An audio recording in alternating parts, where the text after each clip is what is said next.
Okay my dear student of class 10th, maths में कैसे चल रही है बेटा आप लोगों की स्टडी?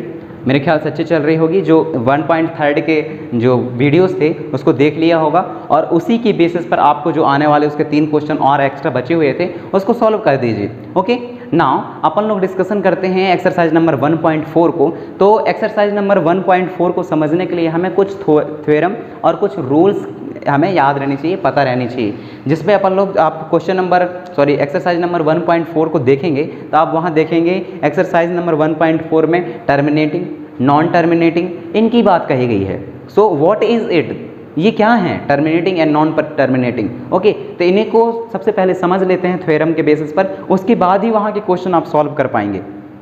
ओके, तो देख लेते हैं इनके रूल्स क्या हैं जो मैं लिखा हूँ अपनी नोट्स पे, तो आप इसको समझिए क्या है और किस तरीके से इसको सॉल्व करना है। ओके, तो मैं यहाँ लिख देता हूँ एक्सरसाइज 1.4 को सॉल्व करने के लिए जो थ्योरम दिए हुए हैं जो पहले समझाए गए हैं उसको देख लीजिए। तो यहाँ से देख लेते हैं हमें प्रोसेस कैसे फॉलो करनी है उनको सॉल्व करने के लिए। प्रोसेस करके आगे लिख लीजिए।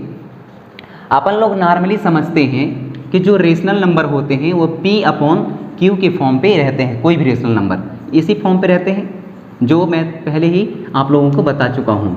रेशनल नंबर इसके फॉर्म पे रहते हैं और इसमें क्या देखना होता है, जहाँ जो Q है where Q is not equal to 0। ये आप लोगों का बेसिक फार्मूला है रेशनल नंबर का कि P/Q के फॉर्म पे रहेंगे लेकिन Q जो है 0 के बराबर नहीं, 0 नहीं हो सकता। ओके, चलिए अब इस क्वेश्चन को समझने के लिए हमें कुछ जो रूल्स की ज़रूरत जो पड़ती है, थ्योरम की ज़रूरत जो पड़ती है, जो आपके बुक में दिए गए हैं वो थ्योरम क्या है इसको देख लेते हैं। यदि if we factorize the denominator, यहाँ लिखिए if we factorize the denominator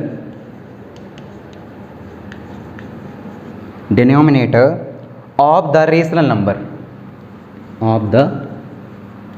number के यदि डिनोमिनेटर के अपन लोग फैक्टराइज करते हैं तब क्या होगा, रेशनल नंबर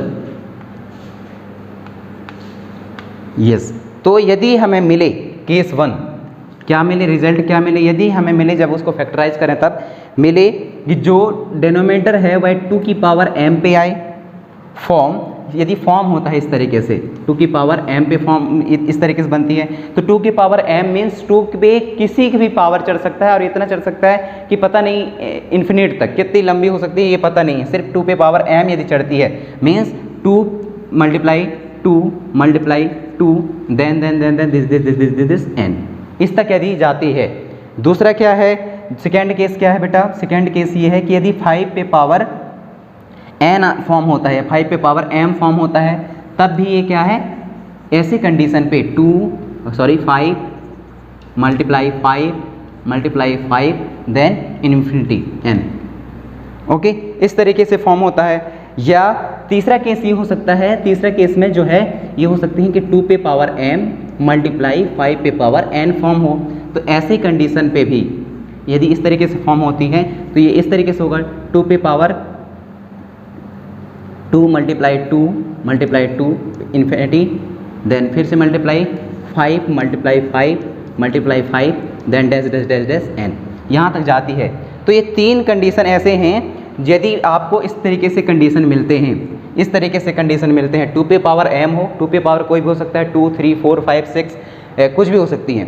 5 पे पावर m हो, 5 पे पावर m इसमें भी 2 3 4 5 6 कुछ भी आप लोगों को मिल सकते हैं। और थर्ड केस ये है कि आपको 2 पे पावर 3 है और 5 पे पावर 2 है, ऐसी कंडीशन पे भी आप लोगों को ऐसे 3 कंडीशन होंगे।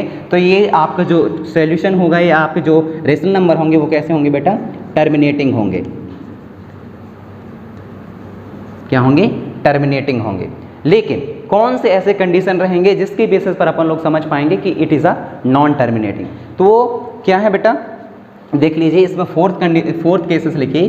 फोर्थ केस ये हो सकता है आपका, फोर्थ केस में क्या बन सकती है, 2 पे पावर m मल्टीप्लाई 2 पे पावर m मल्टीप्लाई 7 पे पावर n मल्टीप्लाई 3 पे पावर p और q कुछ भी इस तरीके से यदि फॉर्म होती है, इस तरीके से यदि फॉर्म होती है तो नेक्स्ट कंडीशन क्या है,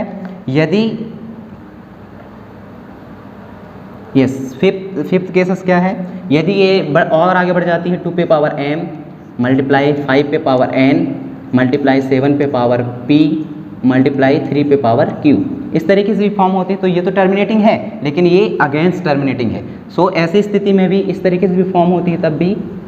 एंड लास्ट, यदि इन दोनों को छोड़ करके भी यदि फॉर्म होती है 6 केसेस में, यदि ये आते ही नहीं है, जैसे यहाँ सिर्फ आ गया 7 पे पावर p मल्टीप्लाई 3 पे पावर q, यदि इस तरीके से भी फॉर्म होती हैं तो ये किस में आएंगे, नॉन टर्मिनेटिंग एंड रिपीटिंग में आएंगे।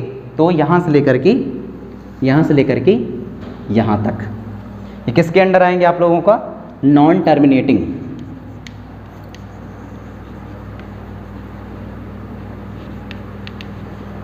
And repeat. ओके, लेकिन जो लास्ट वाली जो अपनी केस है वह ये है जहां ये हमारे 2 पे पावर m और 2 पे पावर n है ही नहीं, तो ऐसे कंडीशन पे वो non terminating and non repeating के केस में आता है।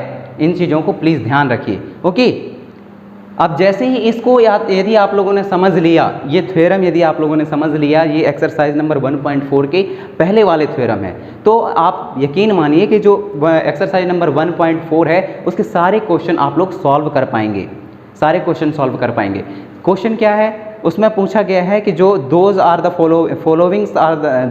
Followings numbers which are terminated non terminated classify it. Actually जो क्वेश्चन है वो लॉन्ग है, लेकिन जो उसका सार है, मीन्स है वो यही है कि आप जो है कुछ नंबर्स दिए गए हैं उनको डिवाइड करिए, अलग अलग करिए, क्लासीफाई करिए, this is a terminating and this is a non terminating. Okay, तो ये तो आप लोगों का रूल्स हुआ। इसके नेक्स्ट क्लासेस में अपन लोग इसके बारे में डिस्कशन करेंगे, एक्सरसाइज नंबर 1.4 के बारे में डिस्कशन करेंगे। ओके, तो आप लोग वीडियो में बने रहिए और मिलते हैं नेक्स्ट क्लासेस में। Thank you so much.